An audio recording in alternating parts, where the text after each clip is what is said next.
Have you ever reached out in your lowest moment, only to be met with silence from those who once called you their closest friends? It's a quiet kind of betrayal, not loud, not cruel, just absence. And in that silence, a question begins to form. Was it ever real, or was it all an unspoken agreement built on usefulness and convenience? Machiavelli once wrote that behind every bond lies an interest. The Stoics would not argue, they would only ask you to look again, this time with clear eyes. Friendship, as we often imagine it, may be more fantasy than fact. What we call connection is often transaction. What we call loyalty is often alignment. And what we call empathy can be strategy in disguise. In this video, we're going to explore this unsettling but necessary truth, not to harden you, but to awaken you, to offer you clarity, not bitterness. So if you've ever questioned why people drift away when you lose your value, stay with me.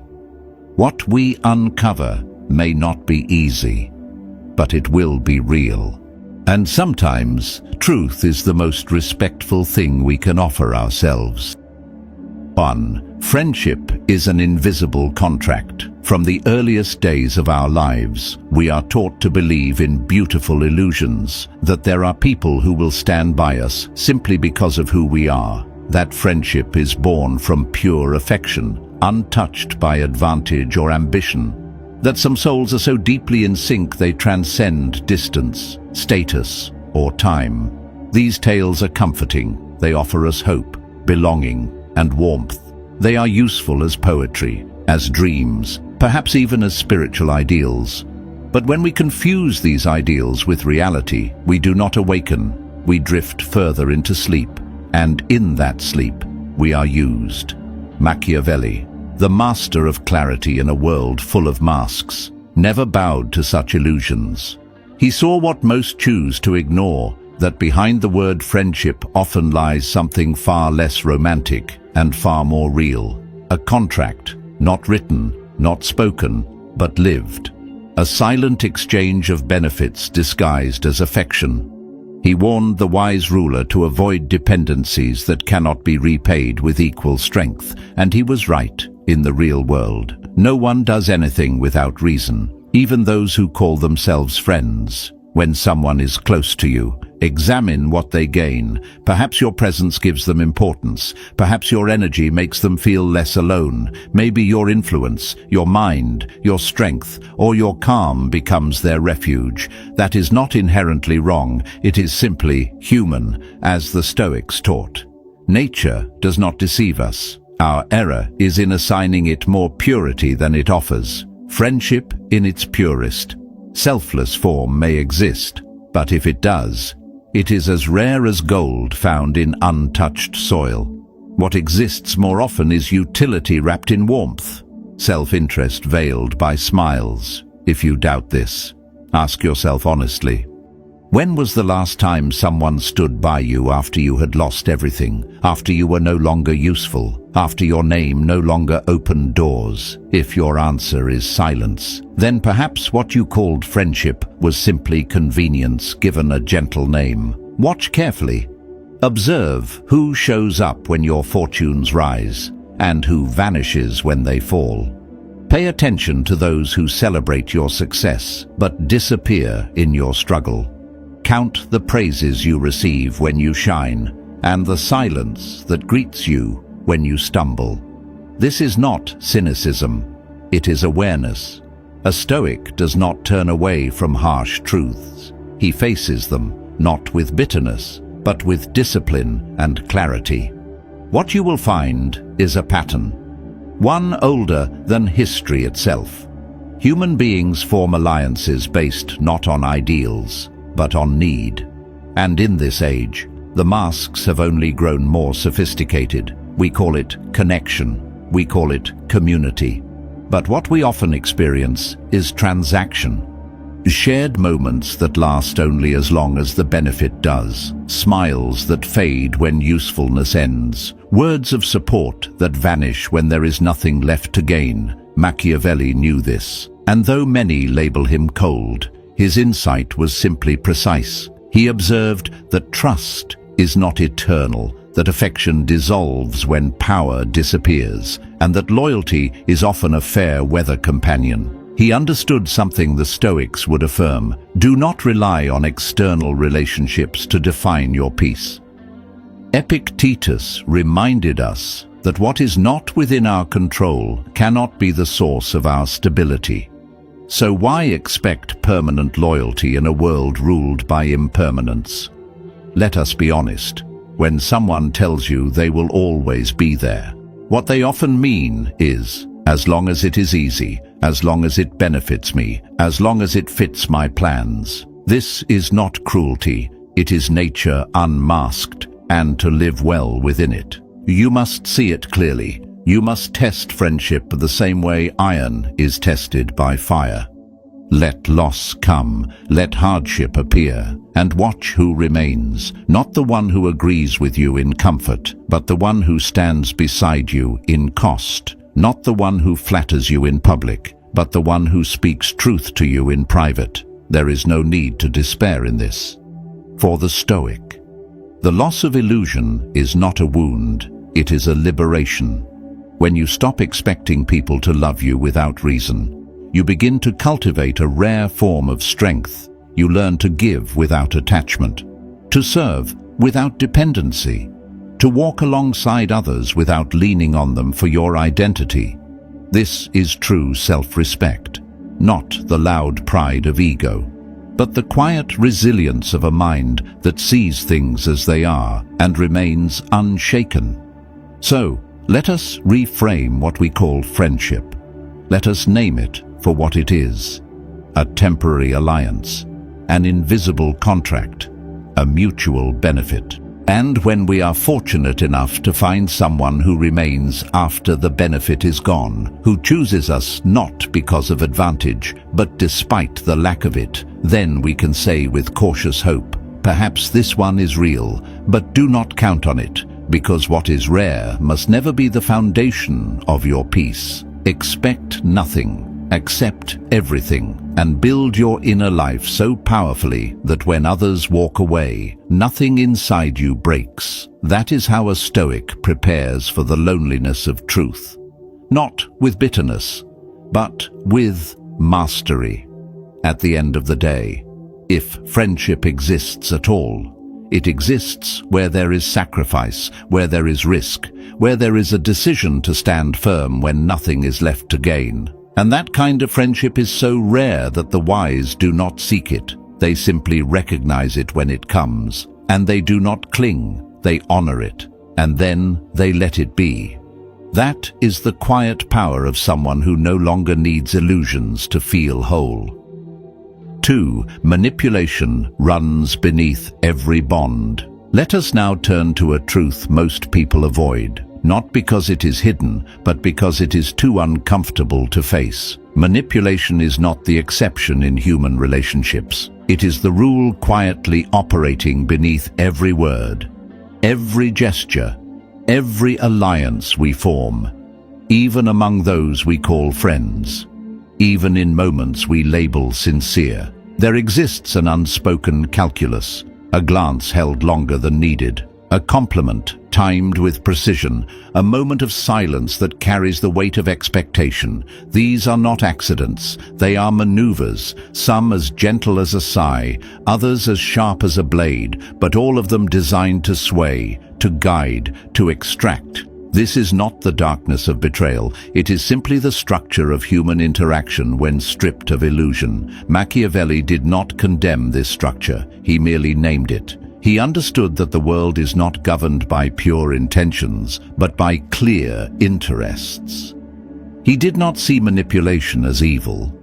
He saw it as a necessary function of survival, a form of persuasion that shapes outcomes when brute force is not available. He taught that the wise do not lament the presence of manipulation. They learn to recognize it, master it, and use it with restraint and intention. Just as a skilled general uses terrain, or a disciplined Stoic uses time, the strategist uses perception. And this is where modern friendship often fails the test. because we mistake affection for freedom, not realizing we're being shaped by the invisible forces of expectation and benefit. To manipulate, in its truest form, is not to deceive. It is to observe closely what others want, fear, hope for, and to engage with those forces in a way that serves your purpose.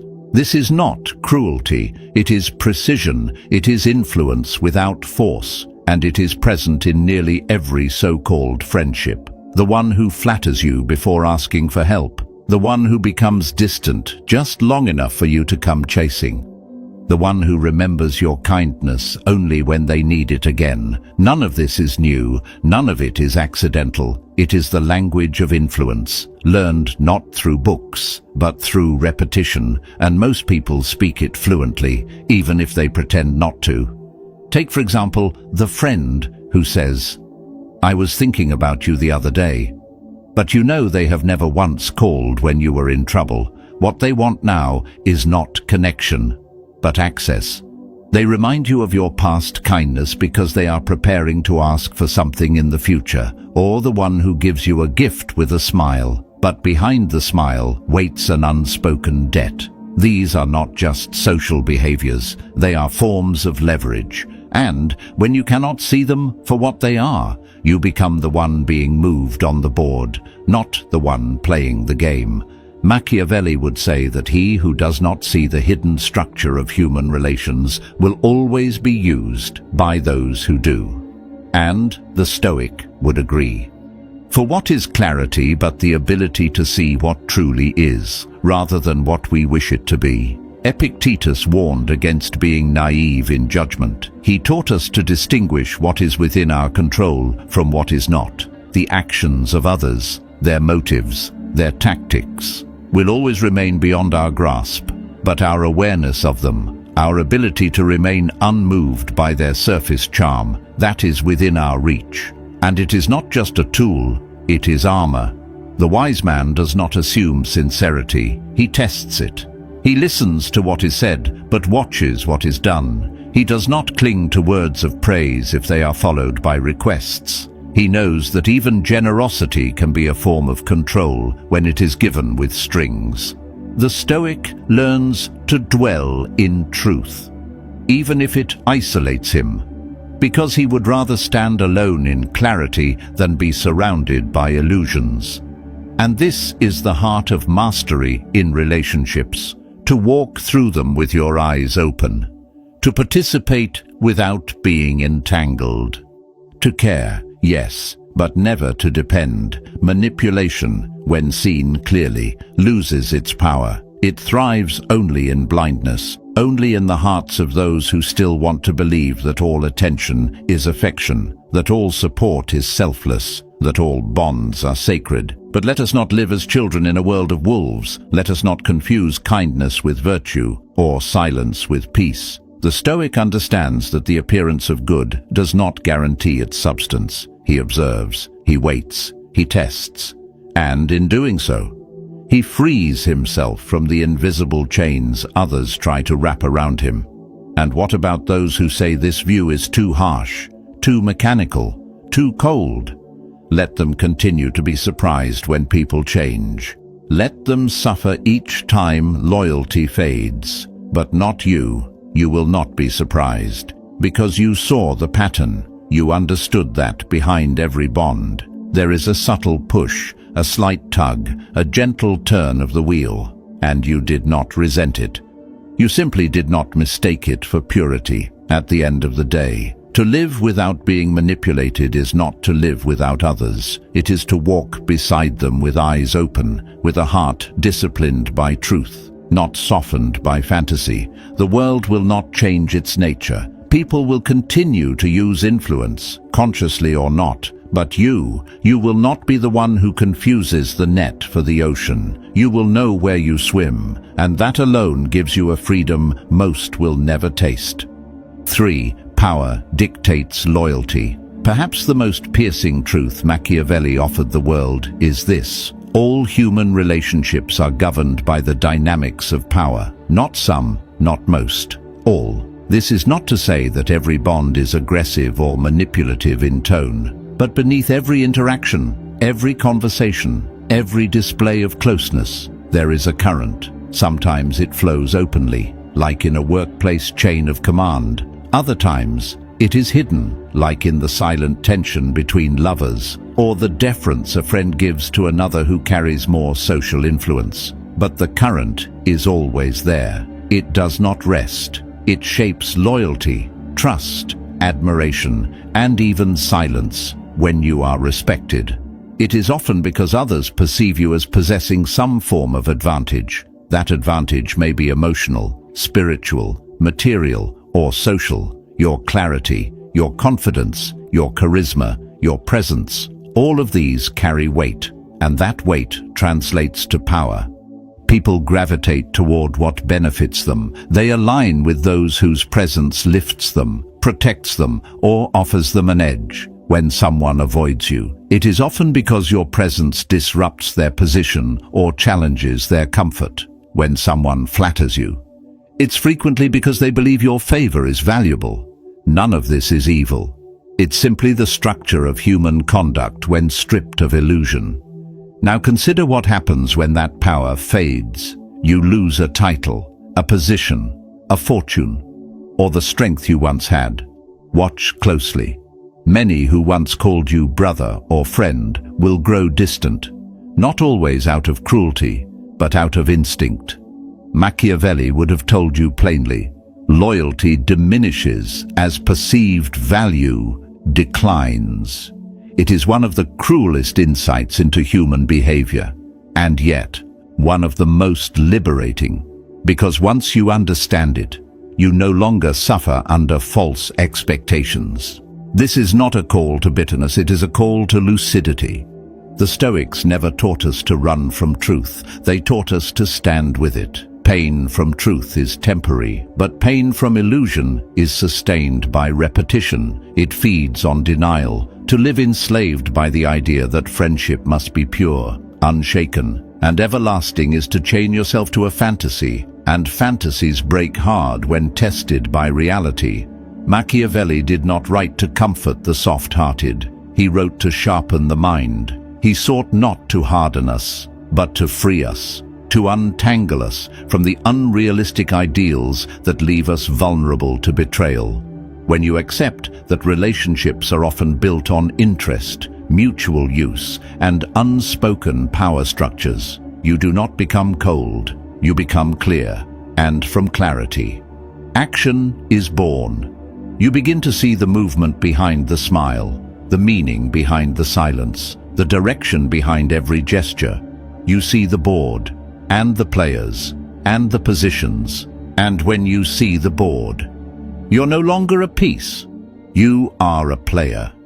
Or perhaps, at times, simply an observer, but no longer the one being moved. To say that friendship does not exist is not to strip life of meaning. It is to strip away illusion. There is connection, there is respect, there is mutual admiration. But these rarely exist in isolation. They are often accompanied by strategic alignment, convenience, or hidden dependence, and that is not shameful. It is simply the nature of the game. True friendship, if it exists, is the kind that survives when all benefit is gone.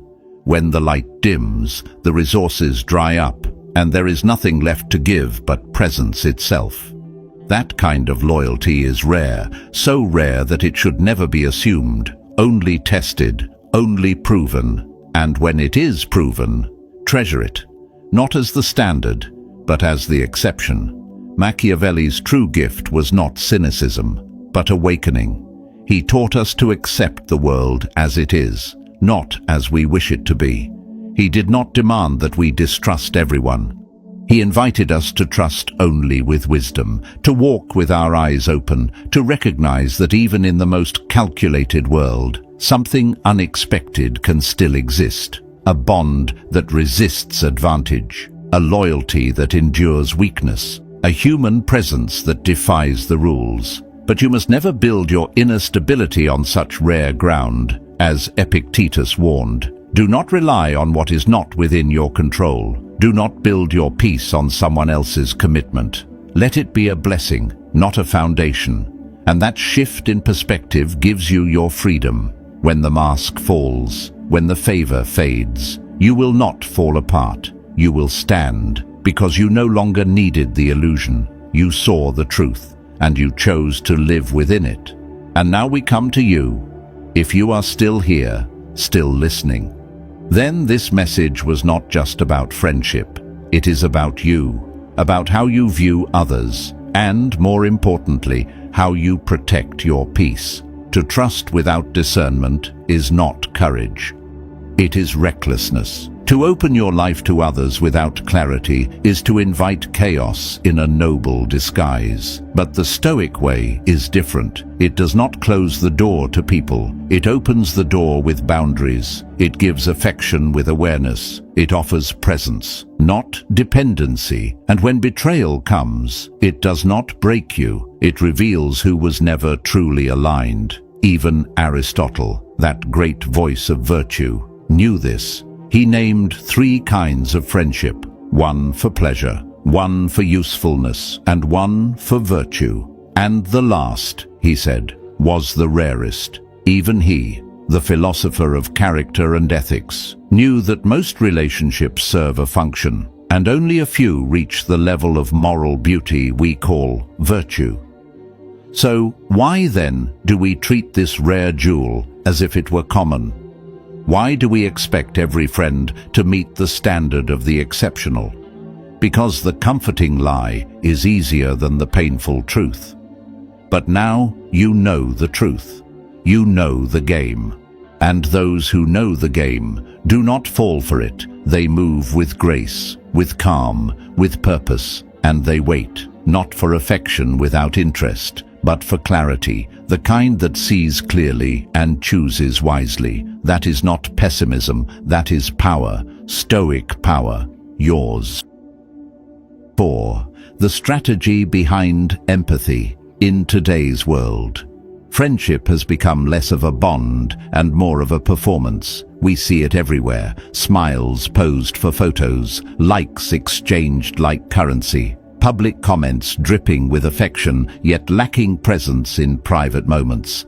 Friendship is now social capital. You promote me, I promote you. You make me visible, I return the favor. But the moment you fall silent, the moment your life stops being convenient or interesting, so do they. Where are these warm words when the crisis hits? Where are those familiar names when your world begins to shake? The answer is simple. What you witnessed was not loyalty. It was alignment, not affection, but strategy. Empathy has become a word that everyone loves to use, but what most forget is that empathy, too, can be wielded like a tool, a sharp one. Just because someone listens to your pain does not mean they care. Just because someone supports you in public does not mean they would stand beside you in private. Many speak the language of compassion, not to serve others, but to maintain relevance. They want to be seen as caring. They want to be praised as emotionally wise. But behind the soft voice may lie a sharp calculation. They know that empathy sells, that sensitivity attracts, that showing up when it's easy earns credit. And so, they offer it. Just enough to appear genuine, but never enough to inconvenience themselves. Does this make them evil? No. It makes them human, just as the Stoics taught. The wise man does not blame nature for being what it is. He observes, understands, and then chooses his conduct wisely. Even love, romantic love, often follows this same path. Two people are drawn together by desire, mystery, the spark of something sacred. They share words, warmth, promises, but remove the advantage, remove the beauty, the power, the success. And suddenly, the closeness fades. Not because of betrayal, but because the terms of the unspoken agreement have changed. It is not treason, it is balance reconfiguring itself. We must not confuse this with doom. The point is not to abandon trust, but to place it wisely. Human connection is often built on shared benefit. That benefit may be emotional, intellectual, material, or symbolic. And there is no shame in that. What weakens us is not the presence of interest, but the denial of it. When you understand that survival instincts often drive even the most polished interactions, you are no longer surprised when people disappear. You begin to understand the terrain you are walking. So how should one live in such a world? The answer is clarity, and clarity gives birth to peace. Do not waste time condemning those who leave. Simply understand them. Recognize who is present because it benefits them, and who remains when there is nothing left to gain. Do not expect loyalty from those who lose nothing if you fall. Do not give your full presence to those who treat it as common. Rarity increases value, and you must protect your presence as a scarce resource. Do not aim to build perfect friendships. Seek conscious alliances. Respect those who walk beside you without pretending that every step is selfless. Keep your mind awake even when your heart is open. Build relationships not on illusion, but on mutual value. If one day you find someone who remains by your side without asking for anything in return, protect that person like a sacred fire, but do not expect it from everyone. Expect interest, expect strategy, and let your own conduct be guided by the same clarity, not manipulation, but mastery, not coldness, but composure.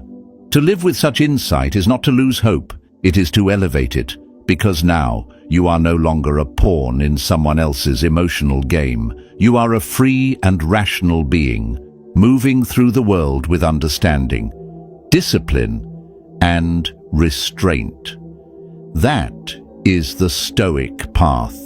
Not to reject others, but to walk among them without illusion. And when you finally see the game, you can choose not just how to play, but whether to play at all. True friendship does not shine when things are easy. It reveals itself when everything is stripped away. No benefit, no advantage, just presence. And that kind of loyalty is not common. It is sacred. It is the exception in a world built on convenience. So yes, understand the game, accept its rules, but never let it close your heart to the rare and the real. Because even in a world ruled by interest, the human spirit still makes space for what cannot be explained. If this message stirred something in you, subscribe for more reflections like this and tell me in the comments, simply found one. Because your honesty may give someone else the clarity they need. Keep seeking truth with clarity, not bitterness. And when the next storm comes, may you face it not with fear, but with wisdom. The next video will be waiting.